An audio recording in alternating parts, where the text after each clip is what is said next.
നമസ്കാരം. പ്രധാന വാർത്തകൾ.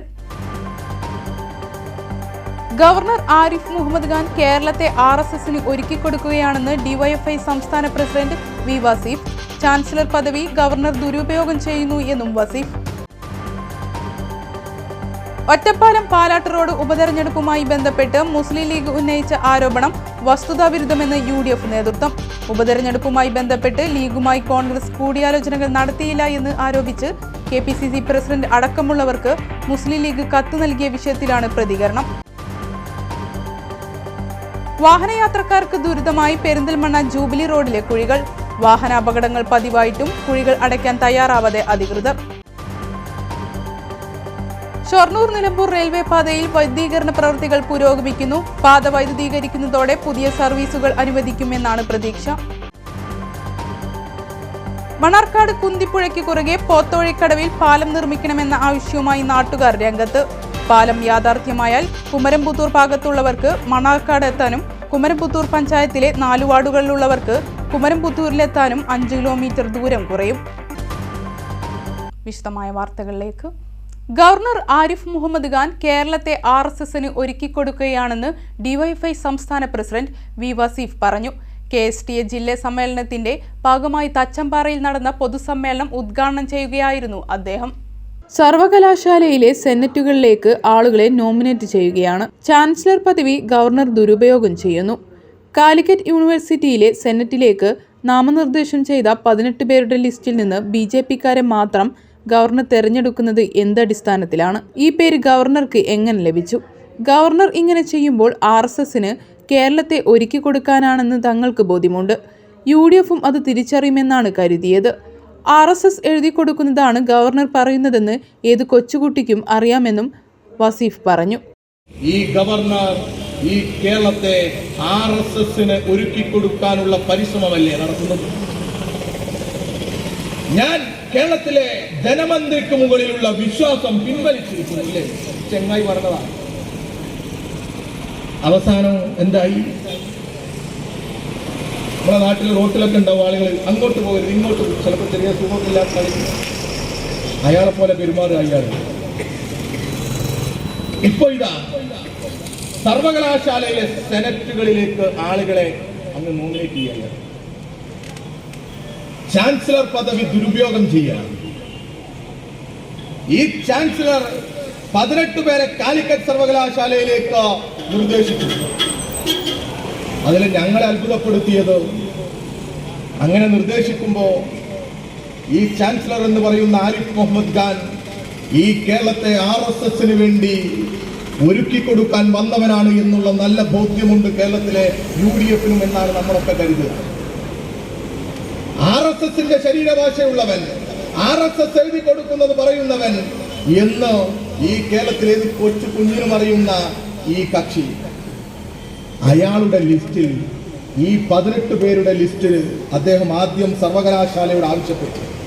സർവകലാശാല വിവിധ വിഭാഗത്തിൽപ്പെട്ട പ്രഗത്ഭരുടെ പേരുവിവരങ്ങൾ അങ്ങോട്ട് കൊടുത്തു.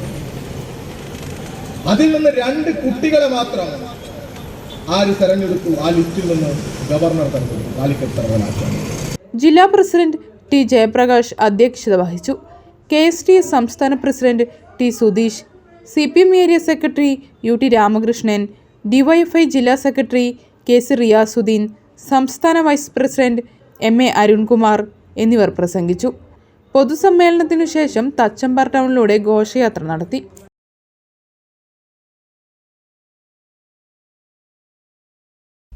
Indian union Muslim league Ottapalam municipal committee UDFനും ഇന്ത്യൻ നാഷണൽ കോൺഗ്രസിനും എതിരെ നടത്തിയ ആരോപണങ്ങൾ വസ്തുതാവിരുദ്ധവും അടിസ്ഥാനരഹിതവുമാണെന്ന് UDF Ottapalam municipal committee. Palat road ഉപതെരഞ്ഞെടുപ്പുമായി ബന്ധപ്പെട്ട് ലീഗുമായി ചർച്ച നടത്തിയില്ലെന്ന് ആരോപിച്ച് കത്ത് നൽകിയ വിഷയത്തിൽ പ്രതികരിക്കുകയായിരുന്നു UDF നേതൃത്വം. ഉപതെരഞ്ഞെടുപ്പിൽ ലീഗുമായി കോൺഗ്രസ് കൂടിയാലോചനകൾ നടത്തിയില്ല എന്നത് സത്യത്തിന്റെ കണിക പോലും ഇല്ലാത്ത ആരോപണമാണെന്ന് UDF ഒറ്റപ്പാലം മുനിസിപ്പൽ കമ്മിറ്റി പറഞ്ഞു. കഴിഞ്ഞ നവംബർ മാസത്തിൽ ലീഗുമായി കൂടിയാലോചനകൾ നടത്തിയതായും UDF നിയോജക മണ്ഡലം ചെയർമാൻ P ഗിരീശൻ പറഞ്ഞു. വളരെ അടിസ്ഥാനരഹിതവും മാത്രമല്ല സത്യത്തിൻ്റെ ഒരു കണിക പോലും ഇല്ലാത്ത ഒരു വാർത്തയാണ് ഘടകകക്ഷി എന്ന നിലയ്ക്ക് ഈ ഒറ്റപ്പാലം ഇന്ത്യൻ യൂണിയൻ മുസ്ലിം ലീഗിൻ്റെ ഒറ്റപ്പാലം മുനിസിപ്പൽ കമ്മിറ്റി പറഞ്ഞിട്ടുള്ളത്. കാരണം കഴിഞ്ഞ നവംബർ മാസം 21-ാം തീയതിയും 22-ാം തീയതിയും 2 പ്രധാന അജണ്ടകൾ വെച്ച് ഒറ്റപ്പാലത്ത് UDF-ന്റെ യോഗം വിളിക്കാൻ തീരുമാനിച്ചു. ഒന്ന്, സംസ്ഥാന സർക്കാരിൻ്റെ ജനദ്രോഹ നയങ്ങൾക്കെതിരെയുള്ള കുറ്റവിചാരണ സദസ്സ് വിജയിപ്പിക്കുന്നതിനെക്കുറിച്ച് ആലോചിക്കാനും, 2, സമീപ ദിവസം നടക്കുന്ന ഒറ്റപ്പാലം മുനിസിപ്പൽ ഉപതെരഞ്ഞെടുപ്പുമായി ബന്ധപ്പെട്ട് സ്ഥാനാർത്ഥി നിർണയം ഉൾപ്പെടെയുള്ള മുന്നണിയുടെ പ്രവർത്തന കാര്യങ്ങളും സ്ഥാനാർത്ഥി നിർണയം ഉൾപ്പെടെയുള്ള കാര്യങ്ങൾ ആലോചിക്കാൻ വേണ്ടിയാണ് യോഗം വിളിച്ചത്.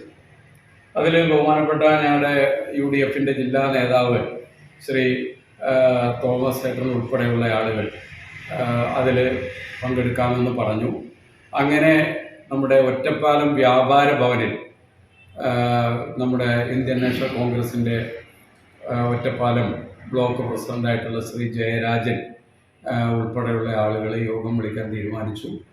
അങ്ങനെ ഞങ്ങൾ യോഗത്തിൽ പങ്കെടുക്കാൻ നേരത്തെ എത്തുകയും 2 മണിക്ക് മഹിളാ കോൺഗ്രസിൻ്റെ യോഗമുണ്ട്, അപ്പോൾ അതിനു മുമ്പ് കൂടാമെന്ന ധാരണയിൽ ഞങ്ങൾ അവിടെ എത്തി. അപ്പോൾ തന്നെ ഉത്തരവാദപ്പെട്ട 1-2 ഭാരവാഹികൾ, ഇന്ത്യൻ യൂണിയൻ മുസ്ലിം ലീഗിൻ്റെ ഭാരവാഹികൾ വരികയും ഇന്ന ആളുകളെ വിളിക്കണമെന്ന് ഞങ്ങളോട് ആവശ്യപ്പെടുകയും പിറ്റേ ദിവസം തന്നെ അത് വിളിക്കണം എന്ന് പറഞ്ഞ് നിഷ്കർഷിക്കുകയും ചെയ്തു. അപ്പോൾ ഒരു ഘടകകക്ഷിയുടെയും കൂടെ അഭിപ്രായം നമ്മൾ സ്വീകരിക്കുകയും BJP-യായും CPM-ഉമായും ഒരു തരത്തിലുള്ള നീക്കുപോക്കുകളും ഉണ്ടാക്കിയിട്ടില്ലെന്നും ഘടകകക്ഷിയായ ലീഗിന്റെ അടിസ്ഥാനരഹിതമായ ആരോപണങ്ങൾ ഇടതുപക്ഷത്തെ സഹായിക്കാൻ ആണെന്നും ഗിരീശൻ പറഞ്ഞു. ബൈറ്റ്: പാലാട്ട് റോഡ് വാർഡിൽ ഉപതെരഞ്ഞെടുപ്പുമായി ബന്ധപ്പെട്ട് ലീഗുമായി കോൺഗ്രസ് കൂടിയാലോചനകൾ നടത്തിയില്ലെന്ന് ആരോപിച്ച് KPCC പ്രസിഡന്റിന് അടക്കമുള്ളവർക്ക് മുസ്ലിം ലീഗ് കത്ത് നൽകിയിരുന്നു. കേരള കോൺഗ്രസ് ജില്ലാ vice president Thomas Jacob, Congress block president NK Jayarajan, മണ്ഡലം കോൺഗ്രസ് പ്രസിഡന്റ് മുഹമ്മദ് അലി നാലകത്ത് തുടങ്ങിയവരും പങ്കെടുത്തു. ശരിക്കും പറഞ്ഞാൽ ഞങ്ങൾക്ക് വളരെ വേദനാജനകമാണ്. കാരണം BJP-യുടെ ഭരണകൂടത്തിനെതിരെയും അതുപോലെ തന്നെ CPM-ന്റെ ഭരണകൂടത്തിനെതിരെയും നേർക്കുനേർ പോരാടി ഞങ്ങളുടെ KSU യൂത്ത് കോൺഗ്രസ് ചെറുപ്പക്കാരെ മുഴുവൻ അടികൊണ്ട് ഒട്ടേറെ മർദ്ദനങ്ങളെ അതിജീവിച്ച് പ്രതിരോധ സമരവും ഉപരോധ സമരവും അതിജീവന സമരവും നടത്തുന്ന ഈ സമയത്ത് ഈ തെരഞ്ഞെടുപ്പിൽ ഒരു ത്രികോണ മത്സരം ഉണ്ടാക്കി നേർക്കുനേർ പോരാടുമ്പോൾ ഘടകകക്ഷിയായ ഒറ്റപ്പാലം മുനിസിപ്പാലിറ്റിയിലെ ഇന്ത്യൻ യൂണിയൻ മുസ്ലിം ലീഗ് ആക്ഷേപിക്കുന്നത് ഇടതുപക്ഷത്തെ സഹായിക്കാനാണെന്നാണ്. യഥാർത്ഥത്തിൽ എന്താണ് സംഭവിച്ചതെന്ന് നമുക്കറിയാം. കോൺഗ്രസിനെ സംബന്ധിച്ചോ ഐക്യജനാധിപത്യ മുന്നണിയെ സംബന്ധിച്ചോ ഒരു കാരണവശാലും BJP-യുമായോ CPM-ഉമായോ ഒരു തലത്തിലും യാതൊരു തരത്തിലുള്ള നീക്കുപോക്കുകളോ ബന്ധങ്ങളോ ഇല്ലാത്ത ഈ മുന്നണിയെ ഇങ്ങനെ ഒറ്റപ്പാലം മുനിസിപ്പൽ ഇന്ത്യൻ യൂണിയൻ മുസ്ലിം ലീഗിൻ്റെ കമ്മിറ്റി അവരധിക്ഷേപിച്ച് പത്രവാർത്ത കൊടുത്തതിൽ അങ്ങേയറ്റം ഖേദമുണ്ട്. പെരിന്തൽമണ്ണ ജൂബിലി റോഡിലെ കുഴികൾ വാഹനയാത്രക്കാർക്ക് ദുരിതമാകുന്നു. ഈ ഭാഗത്ത് വാഹനാപകടങ്ങൾ സംഭവിച്ചിട്ടും കുഴികൾ അടയ്ക്കാൻ അധികൃതർ തയ്യാറായിട്ടില്ല. പെരിന്തൽമണ്ണ നഗരത്തിൽ പട്ടാമ്പി റോഡിനെയും കോഴിക്കോട് റോഡിനെയും ബന്ധിപ്പിക്കുന്ന ജൂബിലി റോഡിലെ കുഴികളാണ് വാഹനയാത്രക്കാർക്ക് ദുരിതമാകുന്നത്. പട്ടാമ്പി റോഡിലെ ജൂബിലി ജംഗ്ഷന് തൊട്ടുള്ള ഭാഗത്തും ഗവൺമെന്റ് ആയുർവേദ ആശുപത്രിക്ക് സമീപത്തുമാണ് റോഡിൽ വലിയ കുഴികൾ രൂപാന്തരപ്പെട്ടിട്ടുള്ളത്. ഇതിലൂടെ വരുന്ന വാഹനങ്ങൾ കുഴികൾ കാണുമ്പോൾ നിർത്തും. കുഴികളിൽ ചാടാതിരിക്കാനായി എതിർദിശയിൽ നിന്നു വരുന്ന വാഹനങ്ങൾ പോയ ശേഷമാണ് മിക്കപ്പോഴും മറ്റേ ദിശയിൽ നിന്നുള്ള വാഹനങ്ങൾ പോകുന്നത്. വാഹനങ്ങൾ കൂടുതലുള്ള സമയത്ത് കുഴികളിൽ ഇറങ്ങിയാണ് വാഹനങ്ങൾ പോകാറുള്ളത്. ഇരുചക്ര വാഹനങ്ങൾ ഉൾപ്പെടെ കുഴികളിൽ ചാടി അപകടങ്ങൾ പതിവാണ്. ഈ ഭാഗത്ത് ഇന്റർലോക്ക് കട്ടകൾ പാവിയിട്ടുണ്ട്. ഇതിനോട് ചേർന്ന ടാറിംഗ് ഇളകിപ്പോന്നാണ് വലിയ കുഴികൾ രൂപാന്തരപ്പെട്ടിട്ടുള്ളത്. നഗരസഭയുടെ ഈ റോഡ് മുമ്പ് സംസ്ഥാന സർക്കാരിന്റെ ഫണ്ട് ഉപയോഗിച്ച് നവീകരിച്ചിരുന്നു. എന്നാൽ ഇപ്പോൾ കുഴികൾ അടയ്ക്കാൻ പോലും അധികൃതർ തയ്യാറാകാത്ത സ്ഥിതിയാണ്. റോഡിന്റെ മറ്റൊരു ഭാഗത്ത് ഇന്റർലോക്ക് കട്ടകൾ പാവിയ ഭാഗങ്ങളിൽ അശാസ്ത്രീയമായി നിർമ്മിച്ച ഹമ്പുകളും വാഹനങ്ങൾക്ക് ഭീഷണിയാണ്. ഇവിടെ വാഹനങ്ങൾ മറിഞ്ഞുണ്ടായ അപകടങ്ങൾ ഉണ്ടായിട്ടും പരിഹരിക്കാൻ ആവശ്യമായ നടപടികൾ ഉണ്ടായിട്ടില്ല. ഷൊർണൂർ നിലമ്പൂർ റെയിൽവേ പാതയിൽ വൈദ്യുതീകരണ പ്രവർത്തനങ്ങൾ പുരോഗമിക്കുന്നു. വൈദ്യുതീകരണം അടുത്ത വർഷത്തിൽ പൂർത്തിയാകും. പാത വൈദ്യുതീകരിക്കുന്നതോടെ പുതിയ ട്രെയിൻ സർവീസുകൾ അനുവദിക്കുമെന്നാണ് പ്രതീക്ഷ. നിലമ്പൂർ ഷൊർണൂർ പാതയിൽ വൈദ്യുതീകരണ പ്രവൃത്തികൾ പുരോഗമിക്കുകയാണ്. 82 കിലോമീറ്റർ ദൈർഘ്യത്തിലാണ് വൈദ്യുതീകരണ പ്രവൃത്തികൾ പൂർത്തീകരിക്കേണ്ടത്. വൈദ്യുതീകരണത്തിന്റെ ഭാഗമായി 1300 മാസ്റ്റുകൾ പാളത്തിന്റെ ഇരുവശങ്ങളുമായി കോൺക്രീറ്റിൽ ഉറപ്പിച്ചു കഴിഞ്ഞു. വൈദ്യുതി എത്തിക്കുന്നതിന് ഓക്സിലറി ട്രാൻസ്ഫോർമറുകൾ സ്ഥാപിക്കും. കോൺക്രീറ്റിൽ ഉറപ്പിച്ച മാസ്റ്റുകളിൽ അനുബന്ധ സാമഗ്രികൾ ഘടിപ്പിക്കും. തുടർന്ന് വയറിംഗ് ആരംഭിക്കാനാവും. വാടാനംകുറിശ്ശിയിൽ സെക്ഷൻ പോസ്റ്റും അങ്ങാടിപ്പുറത്തും വാണിയമ്പലത്തും സബ് സെക്ഷനിംഗ് പോസ്റ്റുകളും നിർമ്മിച്ചു വരികയാണ്. മേലാറ്റൂരിൽ ട്രാൻസാക്ഷൻ സബ്സ്റ്റേഷൻ നിർമ്മാണവും നടന്നു വരികയാണ്. അടുത്ത വർഷത്തോടെ നിലമ്പൂർ ഷൊർണൂർ പാതയിൽ വൈദ്യുതീകരണം പൂർത്തിയാകും. പാത വൈദ്യുതീകരിക്കുന്നതോടെ വിവിധ വികസനങ്ങൾക്ക് സാധ്യമാകും. പുതിയ സർവീസുകൾ അനുവദിക്കുമെന്നാണ് പ്രതീക്ഷ. ഇടവേള.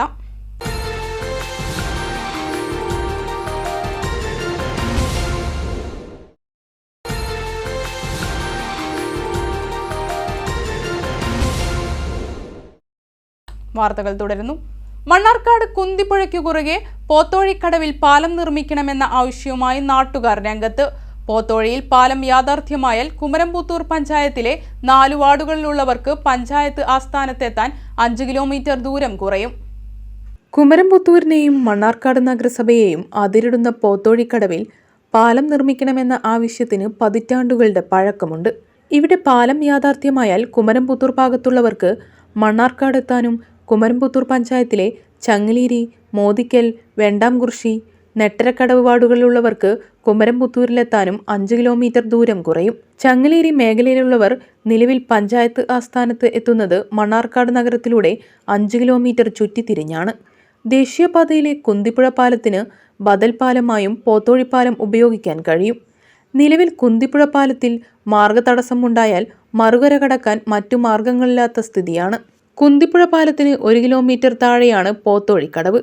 മേഖലയിലെ പ്രധാന ക്ഷേത്രമായ പോത്തോഴി ഭഗവതി ക്ഷേത്രത്തിലേക്ക് വരുന്ന ഭക്തർക്കും പാലം വലിയ അനുഗ്രഹമാകും. കുമരംപുത്തൂർ ബാങ്ക് ജംഗ്ഷനിൽ നിന്ന് പോത്തോഴിയിലേക്ക് 900 മീറ്റർ ദൂരമാണുള്ളത്. കുമരംപുത്തൂർ മേഖലയിലുള്ളവർ ക്ഷേത്രത്തിലെത്തുന്നത് കോടതിപ്പടി വഴി 5 കിലോമീറ്റർ യാത്ര ചെയ്താണ്. കടവിന്റെ ഇരുവശത്തും റോഡുള്ളതിനാൽ പാലം നിർമ്മിച്ചാൽ കുമരംപുത്തൂർ മണ്ണാർക്കാട് സമാന്തരപാത എന്ന സ്വപ്നം യാഥാർത്ഥ്യമാകുമെന്ന് പോത്തോഴി ക്ഷേത്രം ശാന്തി അനീഷ് പറഞ്ഞു. 5 കിലോമീറ്റർ ചുറ്റണം ചുങ്കത്തിൽ നിന്നും ഈ ക്ഷേത്രത്തിലേക്ക് എത്തണമെങ്കിൽ. അത് നമുക്ക് ഇവിടുന്ന് 900 മീറ്റർ നമുക്ക് ഹൈവേയിൽ ഇങ്ങോട്ട് വരാനുള്ളൂ. ഇവിടുന്ന് പോകുന്ന ശ്രീകൃഷ്ണപുരം ഈ ഭാഗത്തേക്ക് വരുന്ന ആളുകൾക്കൊക്കെ മണ്ണാർക്കാടിലേക്ക് പോകാൻ, തിരക്ക് ഒഴിവാക്കാൻ ഏറ്റവും ശ്രേഷ്ഠമായിട്ടുള്ള ഒരു വഴിയാണിത്. ഇത് പാലം വന്നു കഴിഞ്ഞാൽ നമുക്ക് വളരെ കുറച്ച് നേരം കൊണ്ട് തന്നെ ആളുകൾക്ക് ഇവിടെ പാസ് ചെയ്ത് പോകാൻ പറ്റും. നമുക്കറിയാം, മണ്ണാർക്കാട് ടൗണിൽ സന്ധ്യ സമയത്തേക്ക് ചെന്ന് കഴിഞ്ഞാൽ 1 മണിക്കൂറെങ്കിലും ചിലപ്പോൾ ബ്ലോക്കിൽ കുടുങ്ങിയിട്ടായിരിക്കും നമുക്ക് പറ്റുന്നത്. അമ്പലത്തിലേക്ക് വരുന്ന ആളുകളാണെങ്കിൽ പോലും ചിലപ്പോൾ സന്ധ്യയ്ക്ക് വരേണ്ട ആളുകൾ നമ്മൾ വിളിക്കുകയാണ്. നമ്മൾ വിളിച്ചിവിടെ പൂജ ഏൽപ്പിച്ചിട്ടുണ്ടെങ്കിൽ അവർ പറയുകയാണ് ഞങ്ങൾ ബ്ലോക്കിലാണ്, അത് കൊണ്ടാണ് വൈകിയത്. ഇങ്ങനെ നിരന്തരം ആളുകൾ പറയുന്നൊരവസ്ഥയാണ്. അപ്പോൾ ഈ ഒരു ബ്ലോക്ക് ഒഴിവാക്കി ഭക്തർക്കാണെങ്കിലും ഇവിടുത്തെ നാട്ടുകാർക്കാണെങ്കിലും ഒക്കെ സുഗമമായിട്ട് ജീവിതം നയിക്കാൻ സാധിക്കും, അവരുടെ സമയം ലാഭിക്കാൻ സാധിക്കും. ഇങ്ങനൊരു പാലമുണ്ടെങ്കിൽ അത് വളരെ ഉപകാരപരമായിരിക്കും. പെരിന്തൽമണ്ണ നഗരസഭ പാഴ്വസ്തുക്കൾ ശേഖരിച്ചു. 34 വാർഡുകളിൽ നിന്നും 2 ദിവസങ്ങളിലായാണ് പാഴ്വസ്തുക്കൾ ശേഖരിച്ചത്. വ്യാപാര സ്ഥാപനങ്ങളിൽ നിന്നും അടുത്ത ദിവസം പാഴ്വസ്തുക്കൾ ശേഖരിക്കും. പാഴ്വസ്തുക്കൾ നീക്കം ചെയ്യുന്നതിലൂടെ ശുചിത്വത്തിനും പരിസര ശുചീകരണത്തിനുമാണ് പെരിന്തൽമണ്ണ നഗരസഭ ഉദ്ദേശിക്കുന്നത്. പാഴ്വസ്തുക്കൾ ശേഖരിച്ചു നീക്കം ചെയ്യുന്നതിനുള്ള നഗരസഭയുടെ 2ാം ഘട്ട പദ്ധതിയാണിത്. നഗരസഭയിലെ വീടുകളിലും പരിസര പ്രദേശങ്ങളിലും ഉപയോഗശൂന്യമായി കിടക്കുന്ന ചെരുപ്പ്, തുകൽ ബാഗ്, ഇലക്ട്രോണിക് വസ്തുക്കൾ, തുണികൾ, കുപ്പികൾ തുടങ്ങിയ വസ്തുക്കൾ നഗരസഭയിലെ ഹരിതകർമ്മസേന അംഗങ്ങൾ ശേഖരിച്ചു. 34 വാർഡുകളിൽ 70ഓളം ഹരിതകർമ്മസേന അംഗങ്ങളുടെ നേതൃത്വത്തിലാണ് പാഴ്വസ്തുക്കൾ ശേഖരിച്ചത്. ഓരോ വാർഡിലെയും ശേഖരണ കേന്ദ്രത്തിൽ ആ വാർഡിലെ വീടുകളിൽ നിന്നും പാഴ്വസ്തുക്കൾ എത്തിച്ചു. 1 മുതൽ 17 വരെയുള്ള വാർഡുകളിൽ നിന്ന് ശനിയാഴ്ചയും 17 മുതൽ 34 വരെയുള്ള വാർഡുകളിൽ നിന്ന് ഞായറാഴ്ചയുമാണ് ശേഖരിച്ചത്. പാഴ്വസ്തുക്കൾ കൊണ്ടുവന്നവരിൽ നിന്നും കിലോഗ്രാമിന് 10 രൂപ വെച്ച് ഈടാക്കി. അപ്പോൾ തന്നെ കൈപ്പറ്റ് രസീതും നൽകി. വ്യാപാര സ്ഥാപനങ്ങളിൽ നിന്നും ഡിസംബർ 23-ന് ശനിയാഴ്ച പാഴ്വസ്തുക്കൾ ശേഖരിക്കും. ആദ്യഘട്ടത്തിൽ നഗരസഭയിൽ നിന്ന് 24 ടണ്ണിലധികം വരുന്ന പാഴ്വസ്തുക്കൾ ശേഖരിച്ച് നീക്കം ചെയ്തിരുന്നു. ഇന്ത്യന്നൂർ ഗോപി മാസ്റ്ററുടെ സ്മരണയിൽ അടയ്ക്കാപ്പുത്തൂരിൽ നാട്ടുവിചാരം 2023 സംഘടിപ്പിച്ചു. കഥയും കാലവും എന്ന പേരിൽ സംഘടിപ്പിച്ച പരിപാടി ചെറുകഥാകൃത്ത് വൈശാഖൻ ഉദ്ഘാടനം ചെയ്തു. അധ്യാപകനും പരിസ്ഥിതി പ്രവർത്തകനും ഗ്രന്ഥശാല പ്രസ്ഥാനത്തിന്റെ ആദ്യകാല സംഘാടകനുമായിരുന്ന ഇന്ത്യന്നൂർ ഗോപി മാസ്റ്ററുടെ 8ാം ചരമവാർഷികത്തോടനുബന്ധിച്ചാണ് നാട്ടുവിചാരം എന്ന പേരിൽ അനുസ്മരണ യോഗം സംഘടിപ്പിച്ചത്. കഥയും കാലവും എന്ന പേരിൽ അടയ്ക്കാപ്പുത്തൂർ ഗോപി മാസ്റ്റർ സ്മാരക സഭാ മന്ദിരത്തിൽ വെച്ച് നടന്ന പരിപാടി പ്രശസ്ത മലയാള ചെറുകഥാകൃത്ത് വൈശാഖൻ ഉദ്ഘാടനം ചെയ്തു. ഒരുപക്ഷെ മലയാള സാഹിത്യത്തിൽ ചെറുകഥ അല്ലെങ്കിൽ കഥ എന്ന ഈ സാഹിത്യരൂപം ആണ് ഏറ്റവും സജീവമായി സമകാലീന ജീവിതത്തെ അടയാളപ്പെടുത്തിക്കൊണ്ടിരിക്കുന്നത്. ഒപ്പം തന്നെ അത് ഭാവിയിലേക്കും കണ്ണയക്കുന്നു. പിന്നിലേക്ക് പോയി കുരുക്കഴിക്കലും ഖനനം നടത്തലും ഒക്കെ കുറവാണ്. ഭാവിയിലേക്ക് നോക്കി നിൽക്കുന്ന ഒരു കലാരൂപമാണ് ചെറുകഥ എന്നത്. അപ്പം കഥാകൃത്തുക്കളുടെ ഗ്ലാമറോ അല്ലെങ്കിൽ അങ്ങനത്തെ ചെലവോ പൈസ കഥ എഴുതി ജീവിക്കാൻ ഒരു മണ്ടനും ഇന്ന് കേരളത്തിൽ ചിന്തിക്കില്ല. ചിലപ്പോൾ നോവലെഴുതി ജീവിച്ചെന്ന് വരാം, അല്ലേ? കഥ എഴുതി ജീവിക്കില്ല, എളുപ്പമല്ല. കാരണം ഇപ്പം എത്ര ചെറിയൊരു പ്രതിഫലമല്ലേ നമ്മൾ മാതൃഭൂമി പോലുള്ളൊരു ആഴ്ചപ്പതിപ്പിൽ ആണെങ്കിലും താരതമ്യേന ചെറുതാണ്. നമ്മളെവിടെയെങ്കിലും പ്രസംഗിക്കാൻ പോയാൽ വളരെ ഹാർദമായ നന്ദി കിട്ടും. കഥയെഴുത്തിന്റെ 5 തലമുറകൾ ഒത്തുചേർന്ന പരിപാടിയിൽ എഴുത്തുകാരനും നടനുമായ VK ശ്രീരാമൻ മുഖ്യാതിഥിയായി. എല്ലാത്തിനും ജയിച്ചു എന്നാ പറയും. മനുഷ്യൻ എല്ലാത്തിനും ജയിച്ചവനാണ്. ജയിച്ചിട്ട് കീഴടക്കി ഈ ഭൂമിനെ അവൻ്റെ മനുഷ്യൻ്റെ ഭൂമിയാക്കി. അവൻ്റെ പുതിയ ആകാശം ഉണ്ടാക്കി, പുതിയ ഭൂമി ഉണ്ടാക്കി, മനുഷ്യൻ്റെ ഭൂമിയാക്കി. ഓരോ ആൾക്കാർക്കും നമുക്കൊക്കെ സർവേ നമ്പറിൻ്റെ പ്രകാരം നമുക്കൊക്കെ സ്വന്തമായിട്ട് ഭൂമിയായി. ഈ മനുഷ്യൻ മറ്റെല്ലാ ജീവജാലങ്ങളെയും ജയിച്ചു. അങ്ങനെ ജയിച്ച ഒരു ജീവിയുടെ പ്രധാനപ്പെട്ട ഗുണം കരുണാരഹിതമായ സ്വാർത്ഥതയായിരിക്കണം എന്നുള്ളത്. ആ ക്രൂരമായ സ്വാർത്ഥതയാണ് മനുഷ്യനെ മറ്റ് ജീവജാലങ്ങളിൽ നിന്ന് ഒക്കെ വേറിട്ടതാക്കുന്നതും അല്ലെങ്കിൽ അവരെയൊക്കെ അടിച്ചമർത്തുന്നത്. സംഘാടക സമിതി chairman M Damodaran Namboothiri master അധ്യക്ഷത വഹിച്ചു. മുതിർന്ന എഴുത്തുകാരായ മുണ്ടൂർ സേതുമാധവൻ, ശ്രീകൃഷ്ണപുരം കൃഷ്ണൻകുട്ടി, ഡോക്ടർ K അജിത്ത്, മാധ്യമപ്രവർത്തകൻ Pramod Raman, K Premkumar MLA, Vellinezhi panchayat president K Jayalakshmi, vice president KM Parameswaran എന്നിവർ പങ്കെടുത്തു സംസാരിച്ചു. പാലക്കാട് ജില്ലയിൽ നിന്നുള്ള വിവിധ തലമുറകളിലെ എഴുത്തുകാരും സാഹിത്യകാരന്മാരും യോഗത്തിൽ പങ്കെടുത്തു. ശ്രീകൃഷ്ണപുരം ഗ്രാമപഞ്ചായത്തിന്റെ നേതൃത്വത്തിൽ ഭിന്നശേഷി ഗുണഭോക്താക്കൾക്ക് പരിശോധന ക്യാമ്പ് നടത്തി. Block panchayat president Sunil Joseph camp ഉദ്ഘാടനം ചെയ്തു. ഭിന്നശേഷി ഉപഭോക്താക്കൾക്കുള്ള ഉപകരണ വിതരണത്തിന്റെ ഭാഗമായാണ് പരിശോധന ക്യാമ്പ് നടത്തിയത്. ഓരോ ഗ്രാമപഞ്ചായത്തും വാർഷിക പദ്ധതി തയ്യാറാക്കുമ്പോൾ നമ്മുടെ പഞ്ചായത്തിനകത്തെ ജനങ്ങളെ ഒന്നായി കണ്ടുകൊണ്ട്, എല്ലാവരെയും തുല്യരായി കണ്ടുകൊണ്ട്, എല്ലാവരുടെയും ക്ഷേമവും സുരക്ഷയും ഉറപ്പുവരുത്തുന്ന രീതിയിലുള്ള പ്രവർത്തനങ്ങളാണ് ഏറ്റെടുത്ത് പോകാറുള്ളത്. അതുകൊണ്ട് തന്നെ ലഭ്യമായ ഫണ്ടിനകത്ത് നിന്നുകൊണ്ട് ഓരോ വിഭാഗത്തിലും പെട്ട ആളുകൾക്ക് പ്രത്യേക പരിഗണന കൊടുത്തുകൊണ്ട് ഭിന്നശേഷിക്കാർ, കുട്ടികൾ, വനിത, വയോജനങ്ങൾ അങ്ങനെ പ്രത്യേകം പരിഗണന അർഹിക്കേണ്ട ഓരോരുത്തർക്കും അവരുടെ ക്ഷേമത്തിനും ഉന്നമനത്തിനും വേണ്ടിയുള്ള പ്രവർത്തനങ്ങളുമായാണ് മുന്നോട്ട് പോയിക്കൊണ്ടിരിക്കുന്നത്. ഗ്രാമപഞ്ചായത്ത് പ്രസിഡന്റ് C രാജിക അധ്യക്ഷയായി. 2023-24 സാമ്പത്തിക വർഷത്തെ പദ്ധതിയിൽ ഉൾപ്പെടുത്തി 2,50,000 രൂപ വകയിരുത്തിയാണ് ഭിന്നശേഷിക്കാർക്ക് ഉപകരണങ്ങൾ നൽകുന്നത്. 6 ഗുണഭോക്താക്കൾ ക്യാമ്പിൽ പങ്കെടുത്തു. ഗ്രാമപഞ്ചായത്ത് വൈസ് പ്രസിഡന്റ് M സുകുമാരൻ, ക്ഷേമകാര്യ standing committee chairman C Haridasan, member MK Pradeep, doctor K Manoj, Keltron പ്രതിനിധി P Jas, ICDS supervisor P Chithrabhaskar എന്നിവർ സംസാരിച്ചു. ശ്രീകൃഷ്ണപുരം റോട്ടറി ക്ലബിന്റെ ആഭിമുഖ്യത്തിൽ Cheruthuruthy national Ayurveda Panchakarma institute Ayurveda medical camp നടത്തി. റോട്ടറി ഗവർണർ ഗ്രൂപ്പ് അംഗം NV മുരളീകൃഷ്ണൻ ഉദ്ഘാടനം ചെയ്തു. Doctor V Krishnakumar, doctor Hitha Parveen, doctor Nitha Razak എന്നിവർ ക്യാമ്പിന് നേതൃത്വം നൽകി. യോഗത്തിൽ rotary club president A. Nanambika, panchayat അംഗം C. ഹരിദാസൻ, KV സുബ്രഹ്മണ്യൻ എന്നിവർ സംസാരിച്ചു. ക്യാമ്പിൽ പങ്കെടുത്ത 100-ലധികം രോഗികൾക്ക് സൗജന്യ മരുന്ന് വിതരണം നടത്തി. വീണ്ടും ഇടവേള.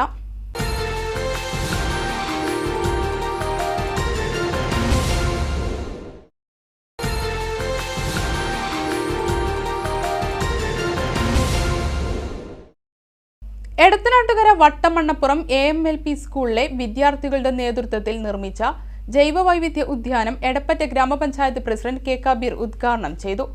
50 പേർക്ക് ഇരിക്കുവാനുള്ള ഇരിപ്പിടങ്ങളും പ്രകൃതി സൗഹൃദ ക്ലാസ് മുറിയാക്കാനും കഴിയുന്ന രീതിയിലായിരുന്നു ഉദ്യാനത്തിന്റെ നിർമ്മാണം. ഔഷധ സസ്യങ്ങൾ ശേഖരിച്ചതും ഉദ്യാനത്തിൽ നട്ടുപരിപാലിക്കുന്നതും വിദ്യാർത്ഥികളാണ്. കൂടാതെ 50 പേർക്ക് ഇരിക്കുവാനുള്ള ഇരിപ്പിടങ്ങളും പ്രകൃതി സൗഹൃദ ക്ലാസ് മുറിയാക്കാനും കഴിയുന്ന രീതിയിലുള്ളതാണ് ഉദ്യാനത്തിൻ്റെ നിർമ്മാണം. എടപ്പറ്റ ഗ്രാമപഞ്ചായത്ത് പ്രസിഡന്റ് K. കബീർ ഉദ്യാനം ഉദ്ഘാടനം ചെയ്തു. പ്രകൃതിയും ഇവിടെയുള്ള ജലവും വായുവും വെള്ളവും എല്ലാം നമുക്ക് മാത്രമുള്ളതല്ല, വരാനിരിക്കുന്ന ഒരു തലമുറക്ക് കൂടി നമ്മൾ മാറ്റിവെക്കാനുള്ളതാണ്, അല്ലെങ്കിൽ ബാക്കി വെക്കാനുള്ളതാണെന്നൊരു ബോധവും വിദ്യാർത്ഥികൾക്ക് ഉണ്ടായിക്കഴിഞ്ഞാൽ അവർ വീടുകൾ തന്നെ അങ്ങനെ രീതിയിലുള്ള ഒരു അന്തരീക്ഷത്തിൽ കുട്ടികൾ കൊണ്ടുവരാൻ കഴിയുമെന്നുള്ള ഒരു അറിവ് കുട്ടികൾ നേടിക്കഴിഞ്ഞാൽ നമ്മൾ സമൂഹത്തെ ആകെ മാറ്റും. വാർഡംഗം അലി മടത്തൊടി അധ്യക്ഷനായി. Mannarkkad block panchayat president V. Preetha, Alanallur ഗ്രാമപഞ്ചായത്ത് president PP. Sajina Sathar, Mannarkkad block panchayat അംഗം P. ഷാനവാസ്, വനവകുപ്പ് ഉദ്യോഗസ്ഥൻ P. അനീഷ്, മുൻ പഞ്ചായത്ത് പ്രസിഡന്റ് റഹ്മത്ത് മടത്തൊടി, SSK ജില്ലാ പ്രോഗ്രാം ഓഫീസർ PS. ഷാജി, പ്രധാന അധ്യാപകൻ CT. Muraleedharan, staff convener C. Muhammad Ali, PTA അംഗങ്ങളായ M. Musthafa, K. Bushara, BP. Sajila, C. Rabiya, N. Suneera തുടങ്ങിയവർ പങ്കെടുത്തു. വന്യജീവി വാരാഘോഷത്തിൻ്റെ ഭാഗമായി സംഘടിപ്പിച്ച കളറിംഗ് മത്സരത്തിലെ വിജയികൾക്കും സ്കൂൾ മാസം തോറും നൽകി വരാറുള്ള പെൻഷനും അരി, പലവ്യഞ്ജനം ഉൾപ്പെടെയുള്ള റേഷനും കൈമാറി. യൂത്ത് കോൺഗ്രസ് ഒറ്റപ്പാലം അസംബ്ലി പ്രസിഡന്റായി വിനോജ് രാമൻ ചുമതലയേറ്റു. ശ്രീകൃഷ്ണപുരം ബ്ലോക്ക് പഞ്ചായത്ത് ഹാളിൽ നടന്ന യോഗം KPCC ജനറൽ സെക്രട്ടറി C. ചന്ദ്രൻ ഉദ്ഘാടനം ചെയ്തു. മുഖ്യമന്ത്രിക്ക് സംരക്ഷണം നൽകേണ്ട ഗൺമാനും സംഘവും സ്വയം നിലമറന്ന് പിണറായി എന്ന ഏകാധിപതിയുടെ ചൊൽപ്പടിക്കാരായി മാറിയിരിക്കുന്നു. നിയമവും നടപടിക്രമങ്ങളും പാലിക്കാതെ യൂത്ത് കോൺഗ്രസുകാരെ എന്തും ചെയ്യാമെന്ന പിണറായിയുടെ ഗൺമാന്മാർക്ക് തോന്നലുണ്ടെങ്കിൽ കേരളം അത് തിരുത്തുമെന്നും KPCC ജനറൽ സെക്രട്ടറി C. ചന്ദ്രൻ പറഞ്ഞു. ഒറ്റപ്പാലം അസംബ്ലി പ്രസിഡന്റായി വിനോജ് രാമൻ ചുമതലയേൽക്കുന്ന യോഗം ഉദ്ഘാടനം ചെയ്ത് സംസാരിക്കുകയായിരുന്നു അദ്ദേഹം. എല്ലാവർക്കും മെമ്പർഷിപ്പ് എടുക്കുവാനും അംഗത്വം ലഭിക്കുവാനുമുള്ള ഒരു സൗകര്യമുണ്ടാക്കി. മിസ്കാൾ അടിച്ചാൽ മെമ്പർഷിപ്പ് കിട്ടുന്ന BJPയെ പോലെയല്ല. ഇവിടെ മെമ്പർഷിപ്പ് ചേരുവാനും ആ മെമ്പർഷിപ്പിലുള്ള 50 രൂപ സംഖ്യ അടയ്ക്കുവാനുമൊക്കെ കഴിയുന്ന നിലയിൽ എല്ലാവരെയും കൂട്ടിയിണക്കി ചേർക്കാൻ കഴിയാവുന്ന എല്ലാ ആളുകളെയും മെമ്പർഷിപ്പ് ചേർത്തി നടത്തുന്ന ഒരു പൊതുതെരഞ്ഞെടുപ്പ് പോലെ ഒരു സംഘടനാ തെരഞ്ഞെടുപ്പ് നടത്തുമ്പോൾ അങ്ങനെ ശാന്തമായി ഒരു കുഴപ്പങ്ങളും കൂടാതെ തെരഞ്ഞെടുപ്പ് നടന്നപ്പോഴുണ്ടായ അസൂയയിലാണ് BJPയുടെ സംസ്ഥാന പ്രസിഡന്റും കമ്മ്യൂണിസ്റ്റ് പാർട്ടി നേതാക്കന്മാരും ഒക്കെ ഈ തെരഞ്ഞെടുപ്പിനെ അപകീർത്തിപ്പെടുത്തുവാനും കോൺഗ്രസിനെയും യൂത്ത് കോൺഗ്രസിനെയും പൊതുജനമധ്യത്തിൽ അവഹേളിക്കുവാനും കേരളത്തിലെ പ്രതിപക്ഷ കക്ഷികൾ, കേരളത്തിലെ BJP ഉൾപ്പെടെയുള്ള രാഷ്ട്രീയ കക്ഷികൾ ശ്രമിക്കുന്നത്. മുൻ assembly vice president Santhosh Kalluzhi മിനൂർസ് കൈമാറി. യൂത്ത് കോൺഗ്രസ് പാലക്കാട് ജില്ലാ പ്രസിഡന്റ് ജയഘോഷ്, UDF Ottapalam assembly chairman P. Gireesh, Harigovindan, സംസ്ഥാന social media convener doctor Sarin, Sreekrishnapuram block Congress president Suresh Thenginthottam, Rajarathnam, youth Congress സംസ്ഥാന സെക്രട്ടറി ജിതേഷ്, യൂത്ത് കോൺഗ്രസ് ജില്ലാ ജനറൽ സെക്രട്ടറി PT. അജ്മൽ എന്നിവർ സംസാരിച്ചു. ശ്രീകൃഷ്ണപുരം ലയൺസ് ക്ലബിന്റെ പുതിയ ഭാരവാഹികളുടെ സ്ഥാനാരോഹണ ചടങ്ങ് ശ്രീകൃഷ്ണപുരം സംഗീത ശില്പം ഓഡിറ്റോറിയത്തിൽ വെച്ച് നടന്നു. ലയൺസ് ക്ലബ്ബ് ഇന്റർനാഷണൽ മുൻ മൾട്ടിപ്പിൾ കൗൺസിൽ ചെയർമാനും കേരള ഡിസ്ട്രിക്ട് ഗവർണറുമായിരുന്ന സാജു ആന്റണി പാത്താടൻ ഉദ്ഘാടനം ചെയ്തു. Sreekrishnapuram lions club president Arun Ravi care അധ്യക്ഷനായി. പുതിയ പ്രസിഡന്റായി മണികണ്ഠൻ മഠത്തിലും സെക്രട്ടറിയായി ഭാസ്കർ പെരുമ്പിലാവിലും ട്രഷററായി ഡോക്ടർ എൻ അരവിന്ദാക്ഷനും വൈസ് പ്രസിഡന്റായി ഡോക്ടർ സതീഷ് ടിയും ടോമറായി ഷാജിദാസ് കെയും ടൈറ്റിസ്റ്ററായി രാജൻ മുളിച്ചിയിലും ചുമതലയേറ്റു. വ്യത്യസ്ത മേഖലകളിൽ പഠനരംഗത്തും കലാകായിക രംഗത്തും മികവ് തെളിയിച്ചവരെ ആദരിച്ചു. പ്രധാന വാർത്തകൾ വീണ്ടും. ഗവർണർ ആരിഫ് മുഹമ്മദ് ഖാൻ കേരളത്തെ RSSന് ഒരുക്കിക്കൊടുക്കുകയാണെന്ന് ഡിവൈഎഫ്ഐ സംസ്ഥാന പ്രസിഡന്റ് വി വസീഫ്. ചാൻസലർ പദവി ഗവർണർ ദുരുപയോഗം ചെയ്യുന്നു എന്നും വസീഫ്. ഒറ്റപ്പാലം പാലാട്ട് റോഡ് ഉപതെരഞ്ഞെടുപ്പുമായി ബന്ധപ്പെട്ട് മുസ്ലിം ലീഗ് ഉന്നയിച്ച ആരോപണം വസ്തുതാവിരുദ്ധമെന്ന് UDF നേതൃത്വം. ഉപതെരഞ്ഞെടുപ്പുമായി ബന്ധപ്പെട്ട് ലീഗുമായി കോൺഗ്രസ് കൂടിയാലോചനകൾ നടത്തിയില്ല എന്ന് ആരോപിച്ച് KPCC പ്രസിഡന്റ് അടക്കമുള്ളവർക്ക് മുസ്ലിം ലീഗ് കത്ത് നൽകിയ വിഷയത്തിലാണ് പ്രതികരണം. വാഹനയാത്രക്കാർക്ക് ദുരിതമായി പെരിന്തൽമണ്ണ ജൂബിലി റോഡിലെ കുഴികൾ. വാഹനാപകടങ്ങൾ പതിവായിട്ടും കുഴികൾ അടയ്ക്കാൻ തയ്യാറാവാതെ അധികൃതർ. ഷൊർണൂർ നിലമ്പൂർ റെയിൽവേ പാതയിൽ വൈദ്യുതീകരണ പ്രവൃത്തികൾ പുരോഗമിക്കുന്നു. പാത വൈദ്യുതീകരിക്കുന്നതോടെ പുതിയ സർവീസുകൾ അനുവദിക്കുമെന്നാണ് പ്രതീക്ഷ. മണർക്കാട് കുന്തിപ്പുഴയ്ക്ക് കുറുകെ പോത്തോഴിക്കടവിൽ പാലം നിർമ്മിക്കണമെന്ന ആവശ്യവുമായി നാട്ടുകാർ രംഗത്ത്. പാലം യാഥാർത്ഥ്യമായാൽ കുമരംപുത്തൂർ ഭാഗത്തുള്ളവർക്ക് മണർക്കാട് എത്താനും കുമരംപുത്തൂർ പഞ്ചായത്തിലെ 4 വാർഡുകളിലുള്ളവർക്ക് കുമരംപുത്തൂരിലെത്താനും 5 കിലോമീറ്റർ ദൂരം കുറയും. ഇതോടെ വാർത്താ ബുള്ളറ്റിൻ ഇവിടെ സമാപിക്കുന്നു. നമസ്കാരം.